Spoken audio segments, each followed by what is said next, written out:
working with leaders and teams, very often what I find is that teams, individuals within teams, and then teams working together, I see the same issues cropping up within that team, or there's something within that leadership style that needs to change. It's not necessarily that they're doing anything terribly wrong, but they need to improve in order to increase performance and cohesion within the team, reduce conflict. As a leader, it might be, how do they flex their leadership style to work with individual members of the team, and how do they manage upwards?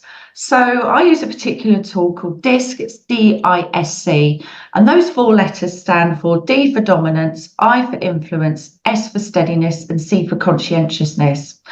And what it does is it measures your style. It's a self-assessment tool, and it's based on your input. It asks a number of questions, and those DISCs, they're the four leading styles, but underneath that there's many different styles, because some of us are a combination of different styles, a combination of 2 or 3 different styles.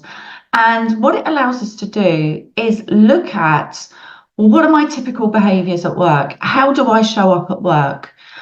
It talks about your own self-awareness. It demonstrates your own self-awareness. Where are my awareness levels here? Self-awareness is a really important attribute in life and leadership. You have to be aware of yourself before you can have decent relationships and communications with others.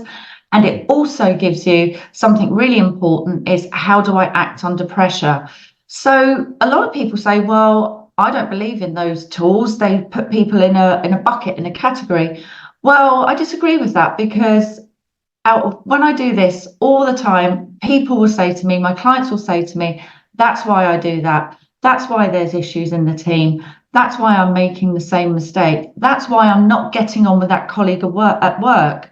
And it allows us to course correct and build new skills, new traits, new ways of dealing with things.